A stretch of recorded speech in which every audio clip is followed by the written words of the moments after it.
Attention designers! Understanding typography and knowing how to use InDesign is only getting you halfway there. I have the holy grail of all graphic design educational videos you're ever gonna see, and it's right here on this podcast because we brought in Chris Do, the design guru with the head of a businessman that's teaching us kids, one, learning how to negotiate prices to our work, learning how to pick our clients, making sure that we're valuing ourselves all at the same time as we've become the better artists that we know we can be. And hit it!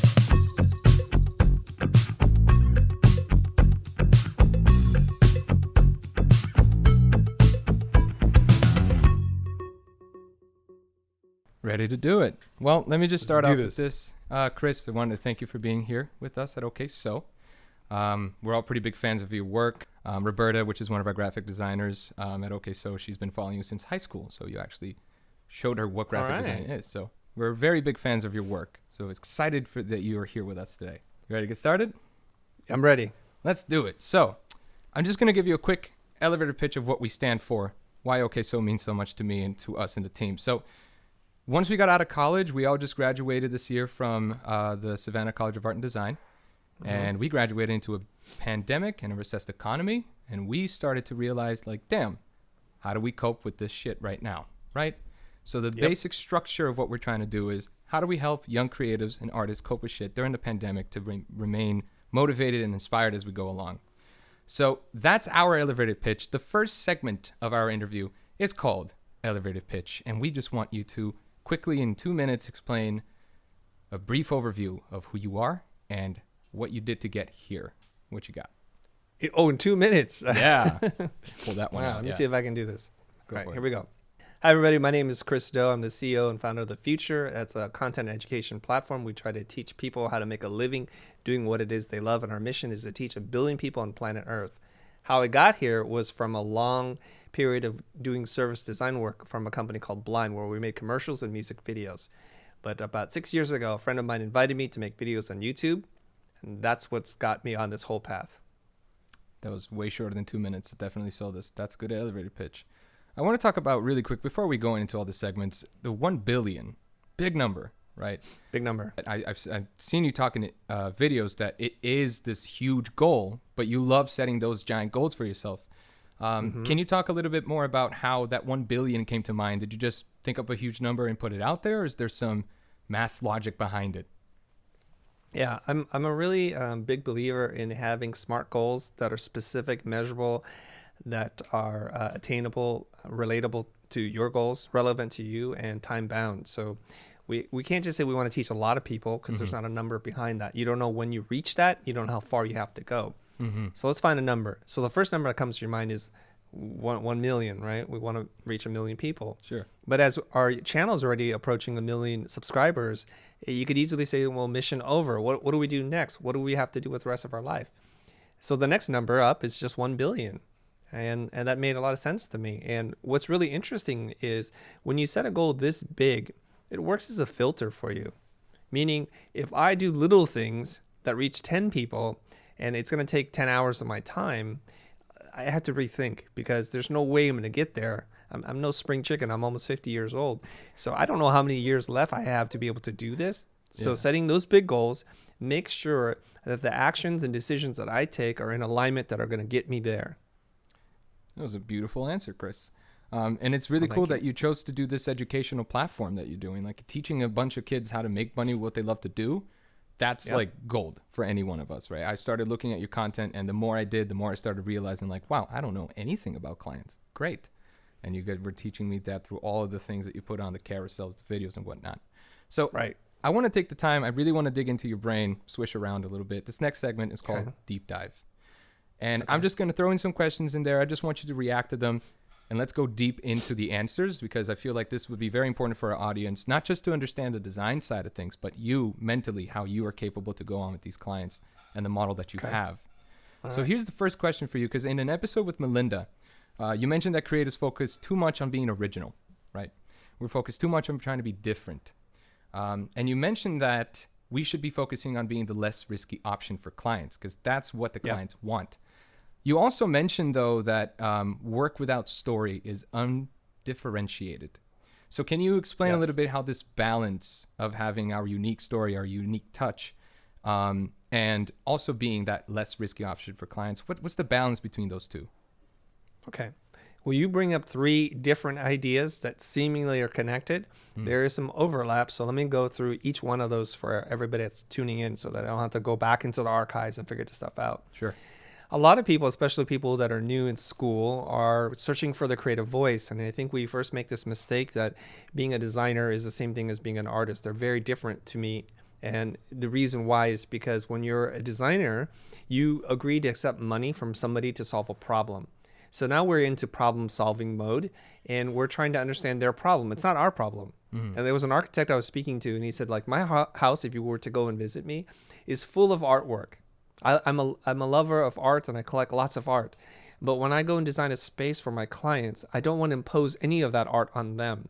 And so that's a really big distinction. Whereas artists, they're really trying to share and express an emotion, a unique thing that they experience with somebody else. And if they feel the same thing, I guess the art is said to be successful.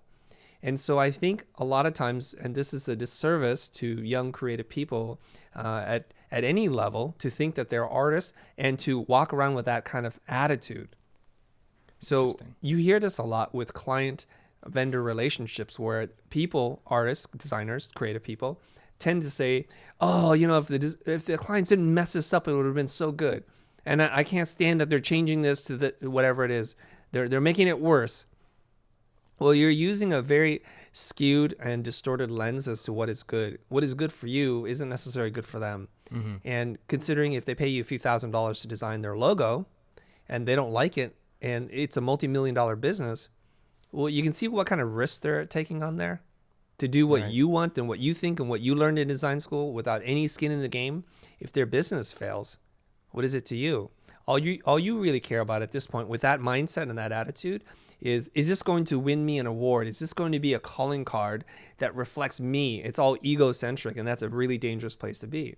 So rather than try to be original, just try to be good. That's a difficult thing. Just try to be good. The next part is, already talked about it, less risky. So you need to understand that the client has options. You're not the only person they're talking to. To assume that would be to make a grave mistake on your behalf, right? So if they have multiple options, and you could put yourself in the buyer's mindset, are you going to go with the riskiest option? Probably not. If you haven't been in business a long time, that represents risk. If you're not a good communicator, that's risky. If you don't have a good track record, that's risky. If you don't call them back right away, or you present wild and crazy ideas and speak from an egocentric place, those are all risky things. So we don't try to win clients because we're the best option. We win clients because we present ourselves as the least risky option. And that's going to be different depending on who you talk to. Next is undifferentiated. Work absent a story is undifferentiated. You're going to compete with everybody. What I mean is this: as you present your work to the world, if you just show the end product, you don't talk about process, you don't talk about who you are, you don't talk about anything else, then all I have to go on is one person's work versus another. And to the untrained eye, it's actually very difficult to spot nuanced differences between one color, one typeface, and the layout than the other. So now all they do is they say, well, you guys bid against each other, and I'll just pick the lowest cost. So you have to give them a reason to care about you. This is not about being original. This is not about being risky or just being wild and out there and avant-garde. It's about saying, here's how I got from here to here. And if you work with me, this is pretty much how it's going to play out. So you're diminishing risk and you're creating uniqueness in what you offer. Interesting. So I like the point you made that like it's not about being unique. It's not about being different. It's about being good, and good for the eyes of the client, right? Being the less risky option. So what happens to kids when they're in college, right? Where you always learn these things of like you want to be unique because that's what's going to say about you. Your designs speak a lot about your personality. We don't really get taught, at least in my experience, and I believe in the experience of a lot of our listeners, we don't really get taught this is how you become a less risky person to nail the accounts that you want to get, right? So I think one of the hardest things is how do you get out of that mindset? Because we've been trained to be unique and different as artists for such a long time, and to step out and say, I'm going to do something that will win me the account, even if it's not something I'm extremely passionate for. What are some exercises you could have these kids do to break out of that mentality, this egocentric mentality? Yeah. So this is, once again, very driven by the ego. Mm-hmm. I'm the center of the universe is a very self-centered way. Yeah. And when we talk about it in those terms, then people will like start to push back. Like, I'm not egocentric. I'm not self-centered. Yeah. Well, maybe. So here's what I want you to do. And this is something I learned from my father many, many years ago, which was like the golden rule: do unto others as you wish them to do to you. And so when you're out there as a buyer, just think about the last time you spent a lot of money for a custom service, whatever it might be. And if that person made you feel good or not, and what did they do and what didn't they do? So it's very easy to imagine it now because we're always focused on ourselves, right? So when it's us paying lots of money, let's just say you're going to have a haircut, something I don't have to deal with a lot, but let's say you have to have a haircut. Sure. And you're going to go into the salon and you're going to talk to them, and they take no time to talk to you. They don't know what you want. They don't know about the texture of your hair. They don't have a sense of your style, and all they do is start cutting. Okay. Obviously, that's going to be a problem for you because, like, wait, shouldn't we have a conversation? That makes you feel really uneasy. And they might be really good at guessing, but that's a big risk. And I know hair is impermanent, so it'll grow back, but Sure. Still you're going to feel burned. And so this is kind of what you're doing. When you go in, you don't talk to the client, you don't find out about what their wants and needs are. You don't understand the real business challenges, whatever marketing things, and how many stakeholders are involved. So unlike in the hair salon, there's a lot of other people who are involved in this, making this decision, and chances are you're not talking to them. And people have jobs to protect. They have rent to pay and food to buy for their families. And so it's very inconsiderate just go in there like, yeah, I'm the person. I'm the man. I'm the woman. Now, a long time ago, the icons that we looked up to behaved this way. And I think it set the tone for like what it is to be successful. So you hear about stories about Paul Rand saying, you can't make any changes. I just designed a logo for you. And that's that. You pay me, I make you a logo. And if you want to make changes, go ahead, but it won't be with me. And people like Saul Bass, like all these pioneers in design who used to fly in helicopters from office to office, dealing with giant big corporations. Well, that time is gone, and we're holding on to a past that doesn't exist. And it might not even exist the way we thought it exists because of the story creation, the mythology of people, and things tend to get exaggerated. I know this. If you want to do well, if you want to have great clients and great client relationships, and I'll explain what that means in a second, do well to focus on customer service and taking care of your clients. A great client relationship is not somebody who lets you do everything that you want to do unearned. A great client relationship is something that's developed over time. Little bits of trust is given, earned, and then amplified over time. So at some point, a great client calls you up first before they make any decision without talking to anybody else for projects that are much bigger than what you are capable of doing with challenges that you don't have a portfolio to back up. That is a great client, and that's earned one job at a time. I think a lot of the things that you said, like building that trust, building this conversation with the client. I remember being on LinkedIn, which, by the way, if you guys are watching this, please get on LinkedIn. I talked to Chris Doe on a comment section of LinkedIn. Get on LinkedIn. You mentioned this thing where you were talking about this story, and one of your mentors has said, hey, you know what you should do with clients? You should just ask. You should just ask if they like, if they ask what they want. For some reason, and this is probably like a subconscious thing, I don't understand what it is, but for some reason, whenever I work with freelance clients or I see friends of mine working with freelance clients, we don't just ask. We always want to show them, like, I know exactly what you're thinking. I'm a world-renowned therapist and psychologist. I know what you got. Why is it so hard for us to just ask? What's the problem with just asking? Yeah, there's a great book. It's written by Blair Enns. It's called The Win Without Pitching Manifesto. I refer to it quite often. It's been a cornerstone of some of my thinking. And he said that as creative people, we're addicted to the reveal, the presentation. We love it, and we're designed for it, and we're trained to do it. Think about this. Like when you got an assignment in school, it was always like, I wonder what Bobby, Mary, or Gio is going to do, you know? And then you come into class and you put up your work and it's the moment of truth. And then if it goes well, you just knocked it out of the park and everybody's like, oh, bow to Gio. You know, it's like, there it is. Everybody look up, what's up? And you walk around the room like, yeah, I'm the man for the moment. Yeah. And conversely, if it doesn't work out, it goes on the dark side. Like, oh, God, everybody's so much better. I just F this one up. Yeah. And we love that. We love the highs and we love the lows. And it fits into a classic narrative of who we are as designers and creative people, is that we're these tortured souls. Nobody understands me in my process. I just got to go through this. Like, Mom, don't talk to me. I got this. And that's what you love. So this transfers over into the professional world. Yeah. You talk to the client and like, yeah, I got it. Most of the times you're not even listening to the client. You're making a lot of assumptions. There's language that is undefined and unclear and abstract. And you're like, yeah, organic, got it. Simple, got that. Modern, just totally nailed it. And then you walk away. It's like, through my geniosity, I'm going to filter with all this amazing experience, lack of experience that I have. I'm going to just make this thing and people are going to love me for it. And then when you show it to them, they're like, oh, that's different. Or they say, that's interesting. And that's like, okay, something's going on here. Okay, so and then they start saying, well, that's not kind of what we wanted and it's not what we were expecting. And you're like, how could this be? There's some like massive cognitive dissonance going on in your brain because you only saw one thing. You made that thing. So it matches that thing because you never bothered to talk to the client. You didn't even talk to them. You don't know what they want. And it's because we're addicted to this moment because the high highs come when you totally nail it and it's like a slam dunk. And then comes the low lows, which is, it sucks to be a creative person.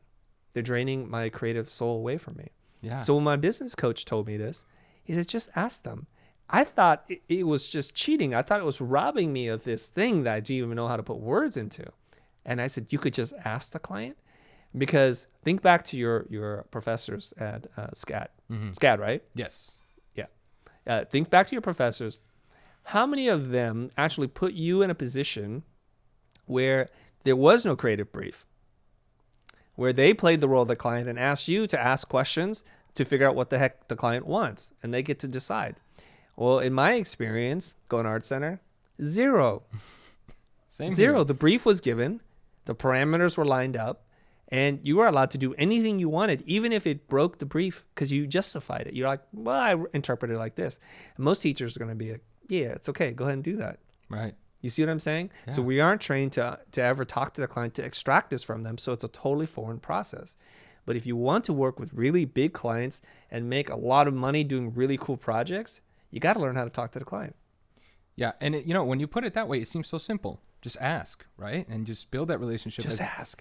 I don't know why, look, there's so many mysteries about creative young people that I will probably never be able to solve. And I think it's just because it's almost like it's this mentality. That's how it's always been done. Yeah. Let's not change. Let's just stick to it. But I want to shift gears here a little bit because there was one thing that really resonated with me. It's your story when you were going to college. Now, I am always looking at videos about business and how different client relations are made. And one of them that really stood out to me is Gary Vee. And Gary Vee is all about hustle and he's all about the hard work. And he's always saying, like, you got to do this and do that and be there at this time and do this so you can be successful. And I remember you kind of had this mentality in college where you were hardworking all the time. Yes. I'm actually looking at 1, 2, 3 of them right now who would pull all-nighters all the time over at SCAD to produce the best work. However, you also put a lot of emphasis on time management, on staying healthy as a designer to make sure that you are still taking your care as a human and producing work. So how do you balance the work hard mentality and the work smart mentality? Yeah, when you're dumb, all you can do is work hard. And when you get smarter, you work less hard and you work smarter.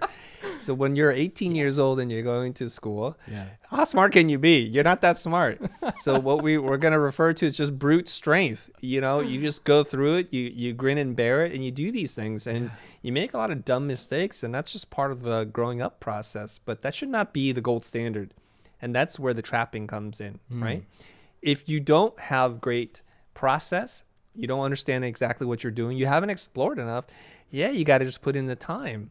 As they say in wrestling, you got to put time on the mat.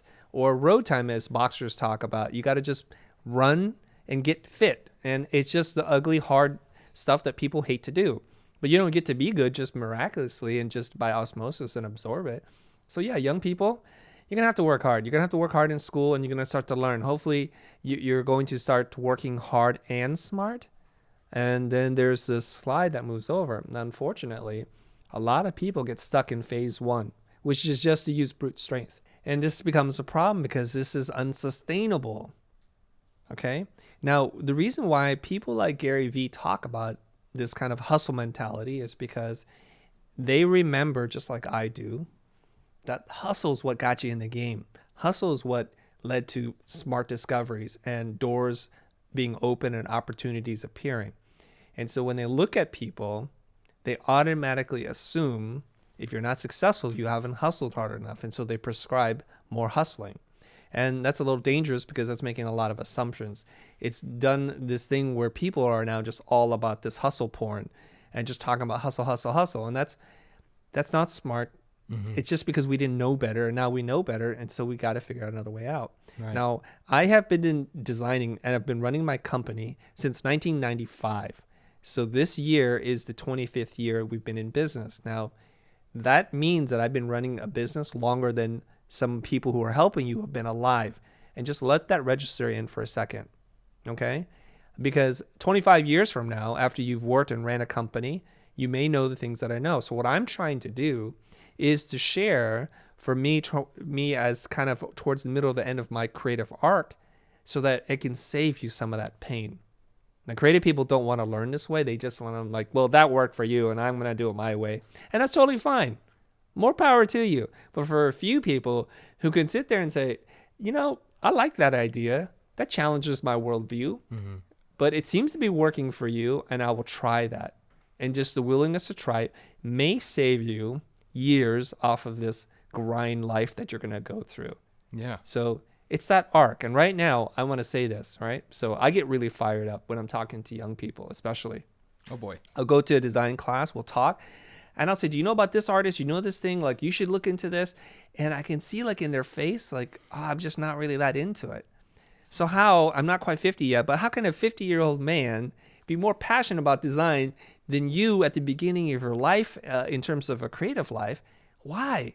It's because I've learned to adopt a healthier lifestyle, to love to learn, and to chase the growth and not the end result. Mm-hmm. And that has allowed me to stay super passionate. And you got to take care of this, the body and the mind. You take care of your body, it'll take care of you. I'm starting to look older than you, so I need to start taking way more better care of the mentality and the physical. You know what, my friend? Enjoy the hair while it's still all there. Oh, it's going. It's going. We have balding in the family. I know it's coming from me, so I'm trying to look good right now, so I can rock. Take that look. That's right. Rock it. Yeah, you know. But let me go into this, Chris, because taking care of yourself. Yes. I didn't do it during college. A lot of kids don't do it during college.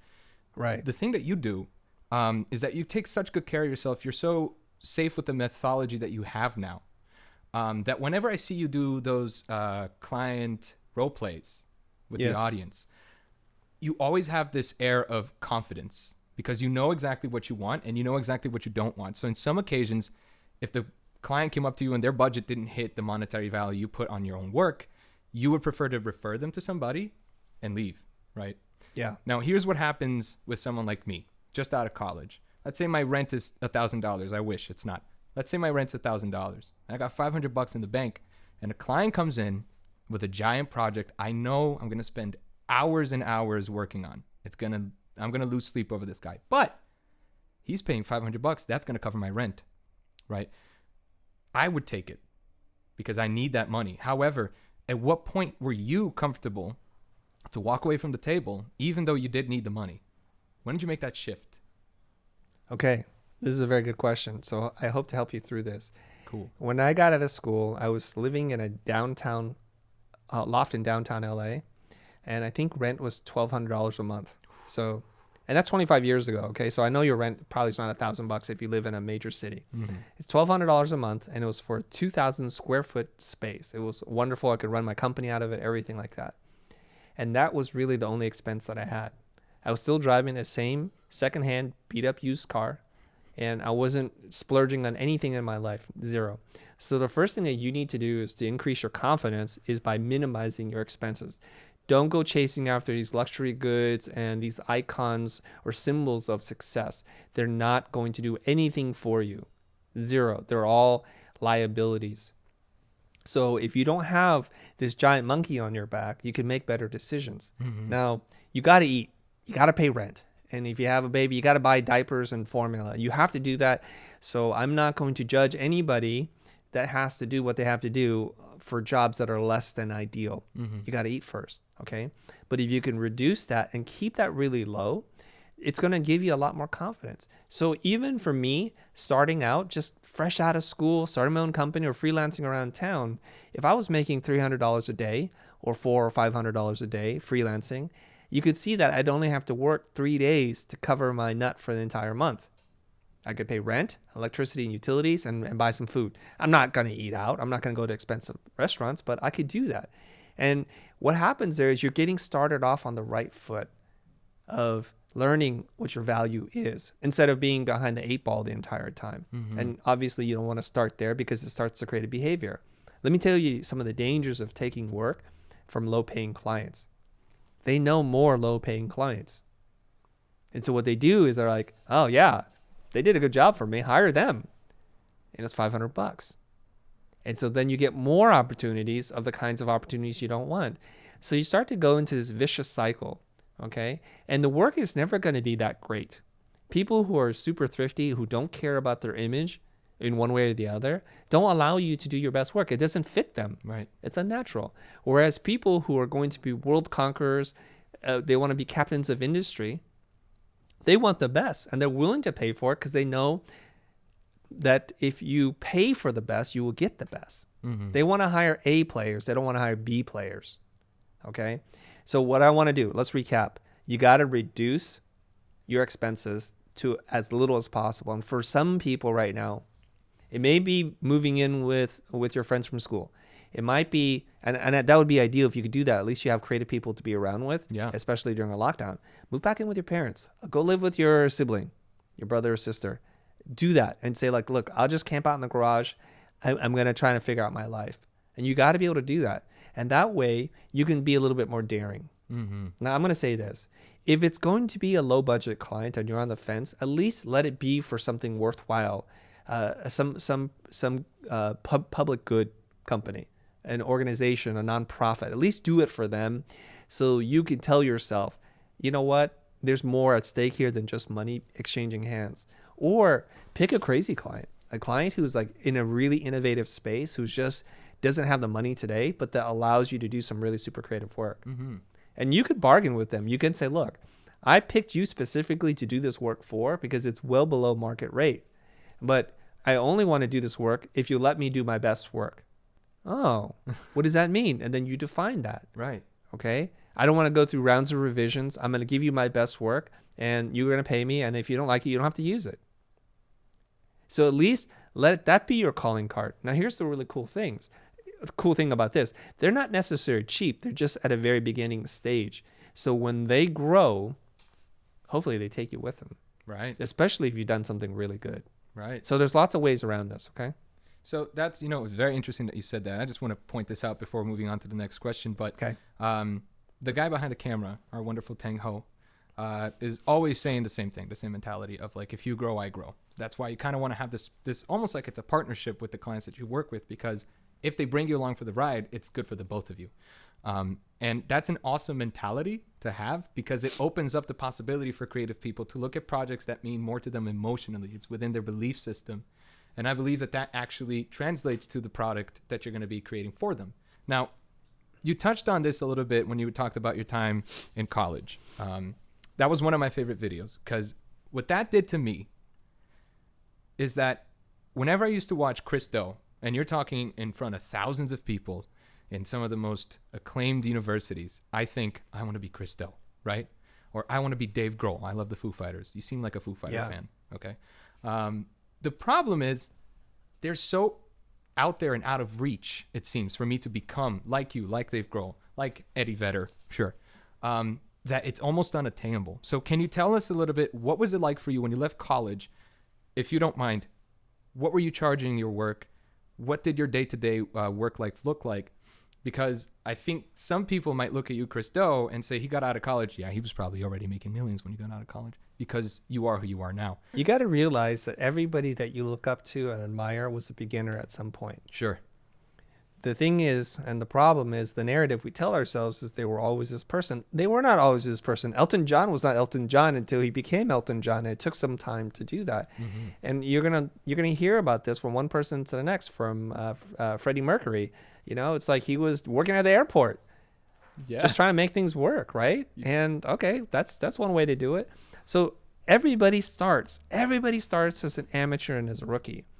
The speed in which they get to that expert hero status is kind of like we always don't know. And we don't spend a lot of time investigating that. We don't read their biographies and try to figure out their timeline. Mm-hmm. Like J.K. Rowling got rejected by so many publishers before she got a yes.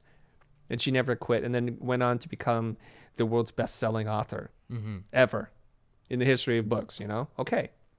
So what was I like in school? When I was in school, I did work for free. I helped out my friends and my classmates, and sometimes I thought, I think they're taking advantage of me. I would work with different majors, like film majors and photography majors, to try to help them with their work. Now, here's the cool thing, and I want to share this with you guys, in that in year one, when I was looking for work, most of those investments of my time and energy and talent paid dividends. A friend of mine named Yovo, he wound up becoming this genius inventor and starting his own product. And he hired us to make his videos for him. It's like, okay. Mm-hmm. A friend of mine who is a cinematographer, a director, a husband and wife team, not then, but now, they wound up introducing me to a couple of clients. And ultimately, it's how I got my first car commercial. And the list goes on and on. So you do good. Some of it will come back to you in ways that are kind of mysterious and unconnected, but it will come back. As a freelancer, though, I have to say, some of it is just dumb luck. So I'm going to tell you a story, so you're going to slap yourself in the head later like, Chris is an idiot. I don't even know how he got here because he's such an idiot. Love it. Let's do it. So here I am, last semester at school, senior year.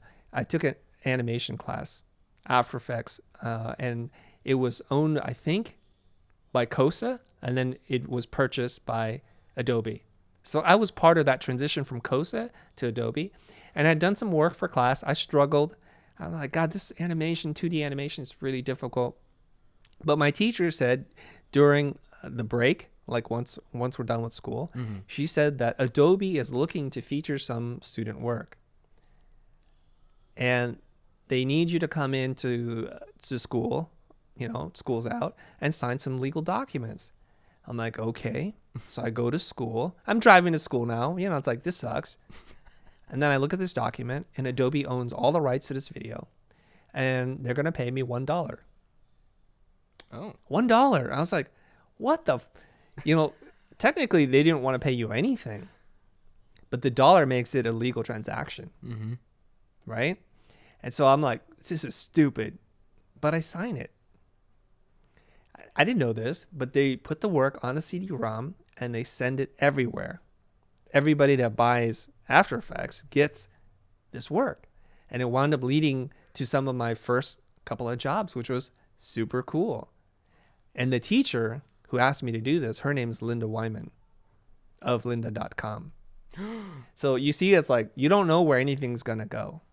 Yeah. Whoa. That Linda, who sold her company for like $1.8 billion or something like that. Everyone just gasped in the room. Everyone right? Just So it's like, here I am like, I don't know. I won't sign. This is stupid. But, I'm there. I'm like, oh, whatever. I'm here. I'll sign it, whatever. And then this is how I get some of my first clients. And they called me up and it's like, hey, I saw your work. You want to come in? And they happen to be in Hollywood. I'm like, this is fantastic.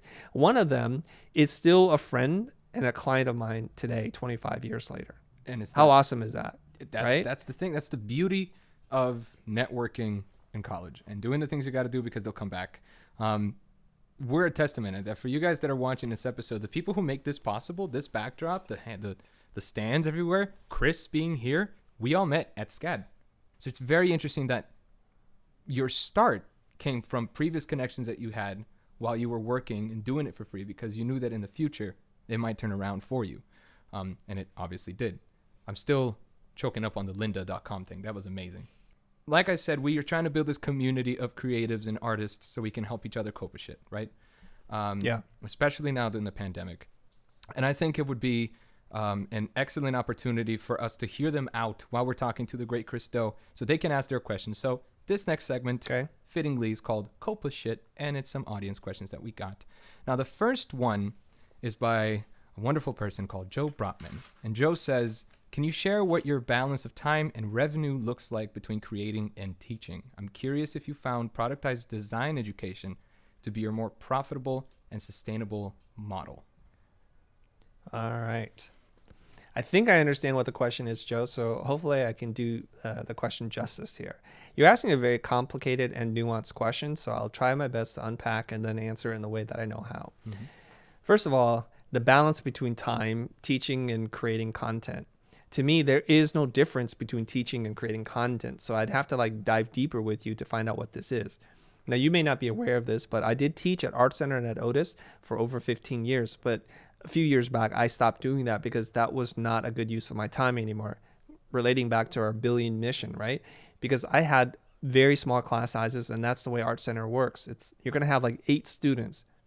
So I would give my 8 students 14 weeks of my time, 5 hours a week. That's a lot of time that I'm giving them that cannot amplify, cannot scale beyond those walls. They live and die with those students and how they apply what it is I'm sharing with them. And since making the switch over from being a service design business as Blind to the Futur, we made that full switch December 2018 when we stopped doing client work altogether. Now my entire life is responding, writing, creating content, and giving presentations. I consider all of that teaching. Now, if you're talking about me going out to do a workshop or something, that is more like the traditional sense of teaching in a room, and I try to maximize that as well. Mm-hmm. So now I've integrated everything together. Is it profitable? 100% yes, it is profitable, and it's growing. I think in the few short years that we've run as the Futur, so we started the Futur in 2016, so it's been 4 years. Last year, we hit $3 million in revenue. We'll do a little bit better than that this year, despite the global pandemic and the shutdown. We're supposed to grow. Mm-hmm. Here we are in a holding pattern. Mm-hmm. I'm okay with that. But I believe the Futur will be bigger than Blind ever was in less time and has greater potential of growing way beyond what Blind ever was. So in our best year ever in 2007, Blind did $6.8 million in billings. That was our highest. I know other motion companies that do much more than that and some that do less than that, but that was it. So since 2014, we've been growing 300% every single year. So if we would do $1 million, the next year we would do $3 million. And of course now it's slowed down, but we're still trying to figure out how to grow again. But the really cool thing is that we are building equity in the products and the audience that we've worked on so hard for. Imagine this: if you created an identity system or a website for your client, that from that point forward, you were able to trade on that and got money from the client forever. And that's what it's like to create a knowledge product that you put out into the world that continues to sell. So my typography course has now earned me over $500,000, a course that sells for $299. That's a lot of customers. Wow. Yeah. And so that's really cool. And now I have a catalog of courses that can then be sold at some point if I wish to walk away from all of this.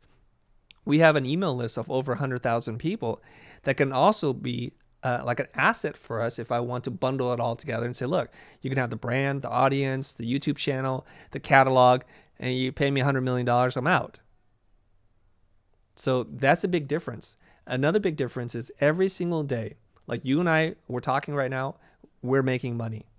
Somewhere between $6,000 to $15,000 every single day. Set your watch to it. The money comes in. That means if I don't do anything for a month, the money still comes in. That sounds wonderful. I'm not going to lie. A little tear welling up in your eye there. It's a dream I want for everybody. Teach people first how to make a living doing what they love and getting good enough at it so that they start to develop intellectual property that they can then package and sell to other people.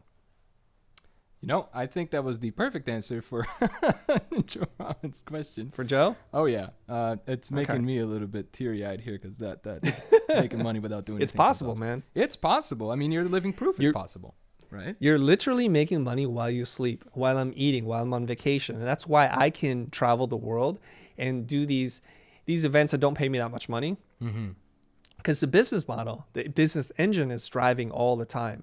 I'm no longer tied to the machine or the hours in which I work. And that's a very different idea altogether from anything that maybe creatives ever learn about in design school. Sure.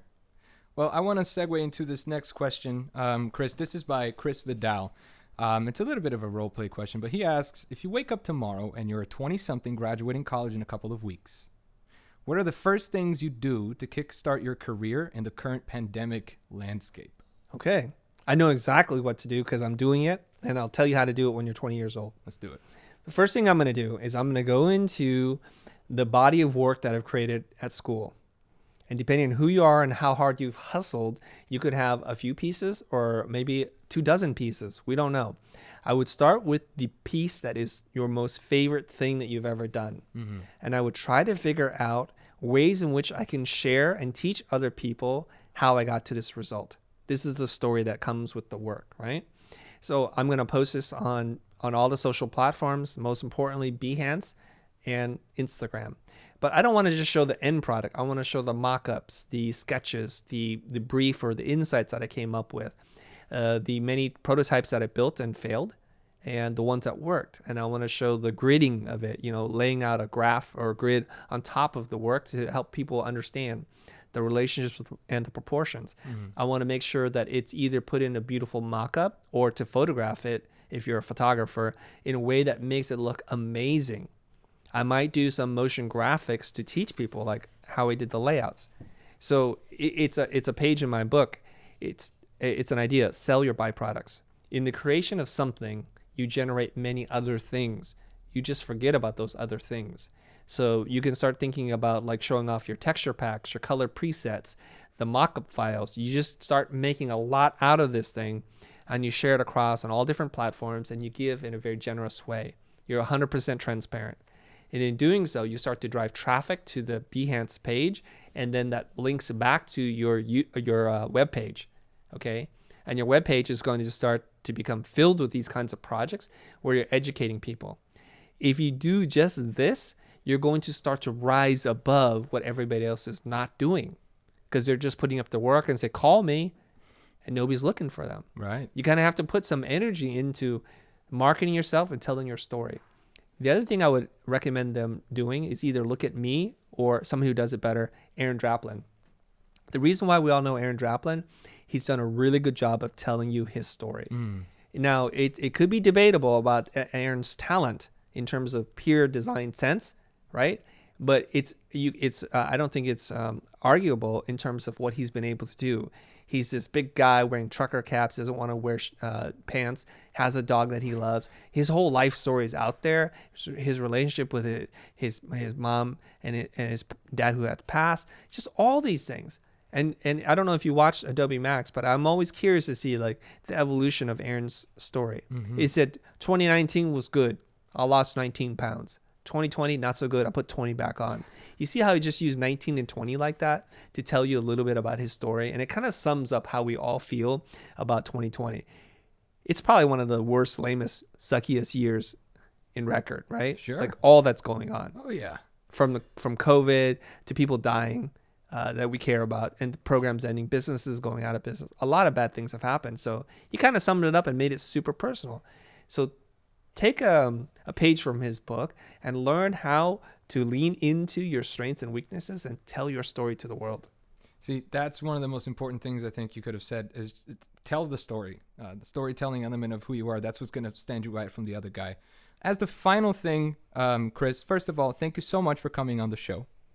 You are an inspiration to everyone in this room, to a lot of our listeners. For the ones who don't know you, I know this is going to change a lot for them, because now they'll be able to charge clients more than $10 an hour if they just follow the guidelines. But I would like, as the sign-off, to be, if the team could come up here and just meet you real quick. You want to meet some more people? Is that cool with you? Totally cool by me. Come up, guys. Oh my God, they're yeah. Come with the headphones and everything. Let's say hi to Chris. They're just gonna weave through the cable. Can they hear me the whole time? Yep, they could hear the whole time. Okay. they're just without a mic. I've been creeping behind, just Hello. fangirling a little bit on my end. Hello. Hi. Hi. So, just a little bit quick recap. Just tell him your name and what you guys do on the podcast, so Chris can get to know you guys. My name's Roberta Nicastro. I'm the Christo fan over here that was pushing Gio to get you on. I've been a huge fan of your work and the Futur. Been following you guys for 4 years. Maybe I'm going on to 5 years now. So this was a huge deal for me, and I'm one of the graphic designers. So I took all of those little notes, mental notes, and I'll come back in a bit and I'll send you something and be like, Chris, I don't know if you remember, but here's what we did differently. I'd love to see it. Yeah. And I'm Yara. I work very closely with Roberta. She introduced me to you, so thank you for making me less of just like an artist at the beginning. Now I can actually sell my work, so that's, as a super introverted person, I love listening to you and trying to break out of that. But yeah. Hey, introverts in the house right here. Super inspirational. So thank you. So now to the extroverts. Hi, my name is Tang Ho. I am the video director, I think. And we've been working on this together for the last 3 months. I think that we kind of got together being kind of sad and drunk one day, and we said we're going to do this. And so it's also inspirational to watch it because it's I'm also from Vietnam myself, or at least you have Vietnamese blood, and so it's kind of great to just see that, because I feel like that's something that I often don't get to see a lot in the design industry, or whether that's like video and stuff like that. And I also watch it grow over the years, and even like going on the Indie Moguls, different talking to clients with Ted Sims and those guys, which is some of the guys that I watch very often in terms of getting my craft and honing my craft further and further. And so thank you for doing that, and thank you for coming on here. We're very amped to put this episode together. Hopefully we didn't mess up too bad. All right, my brother from another mother. Yes. There it is. Yes, okay. Yeah. Well, Chris, again, I wanted to thank you so much for coming on the show. As you can see, you've inspired at least, you can add another 4 people to the billion, right? Excellent. But again, thank you so much for coming on. We honestly, everyone here is going to take everything you said to heart, all the lessons that we've been learning. I hope it's not too weird to say that I listen to your podcast all the time. Doesn't matter if I'm in the car, in the shower, I have a little holder. I just listen to Chris telling me how do I, go above and beyond to get $1,000 instead of $20, So it's been helping us a lot. But thank you so much, man. We appreciate what you're doing.